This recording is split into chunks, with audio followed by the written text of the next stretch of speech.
Welcome back to the Digital Piano Academy. My name is Ruth, and today we're going to spot the difference between a major 7th chord and a dominant 7th chord. So let's get into it.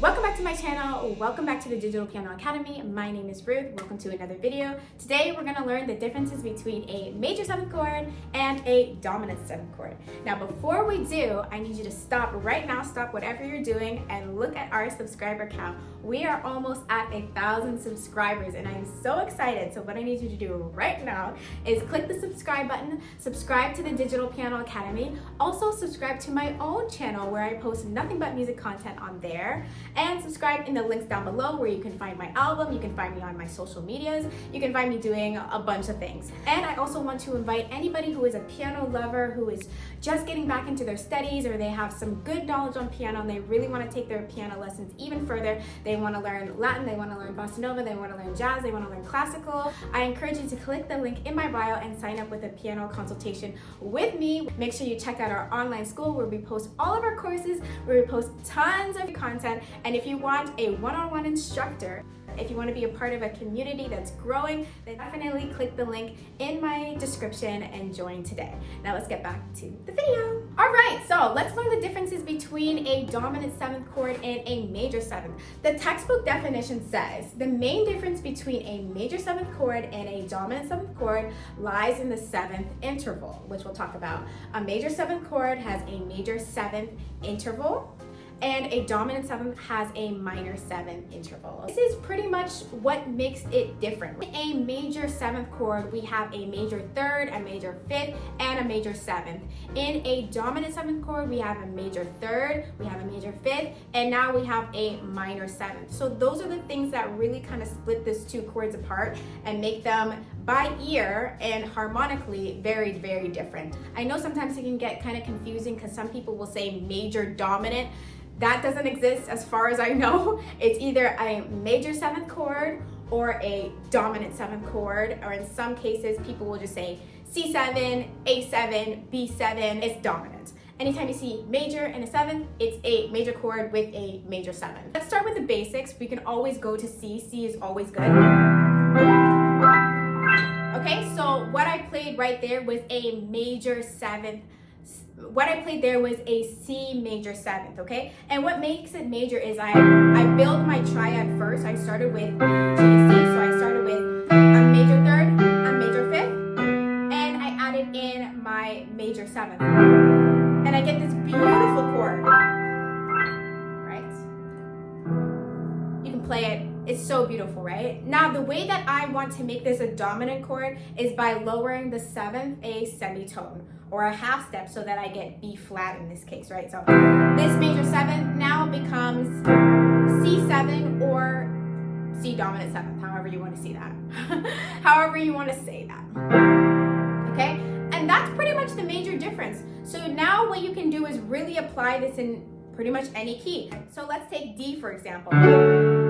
Here we have a D major 7th. If I wanted to play a D7, I just take the 7th of the chord and I lower it a half step, and that gives me D7. Let's take one more. Take the key of G. So here we have a G major 7th chord. We have G, B, D, and F sharp. And if we want to make it a dominant chord, we simply take the 7th and lower it down a half step. And then we have a dominant chord. G, B, D, F natural.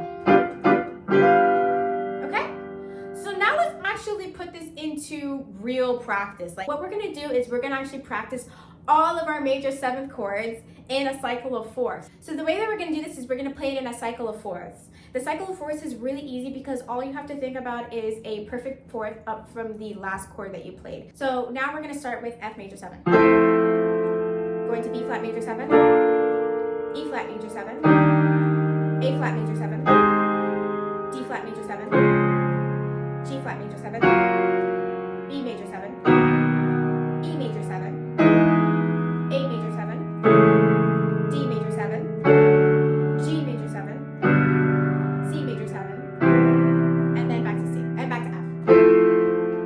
Okay? So that's how you can play all of your major 7th chords in a circle of fifths and really play them in every single key. So now we're going to do the same cycle of fourths playing dominant seventh chords, and it's pretty much the same.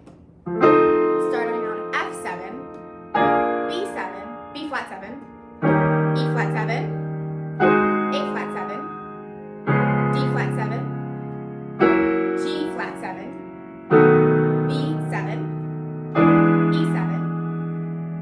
A7, D7, G7, C7, and then back to F7. Alright, so the way that we can do this is we can go back and we can focus on playing them in real time. So you can play them in real time with me, with my metronome. Ready? F major 7.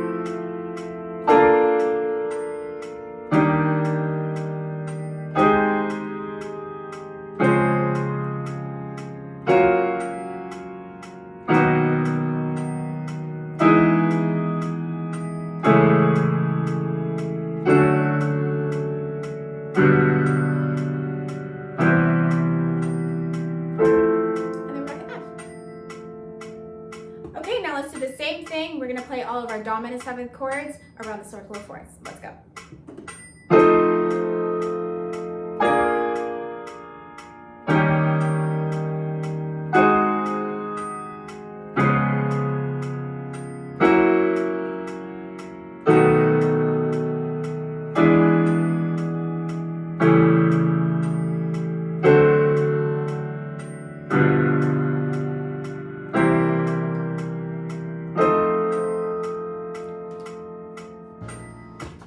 And that's pretty much it. So now you can find the difference between a major seventh chord and a dominant seventh chord, as it's kind of really important to see how dominant chords and major seventh chords work. A lot of times with dominant seventh chords, they want to resolve to the tonic.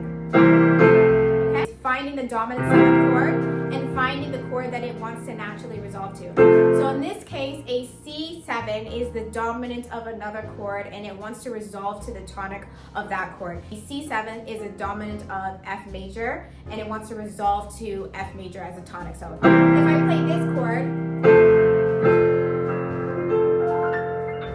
okay, that's where our ears naturally want to resolve to. I hope you got a lot of information on the differences between major seventh and dominant seventh chords, how you can use them in your practice, how you can use them in sheet music, and how you can recognize the differences by your ears as well. Until next time, make sure you like, comment, and subscribe to the YouTube channel, to the Digital Piano Academy, and I'll see you in the next video. Bye, and go practice!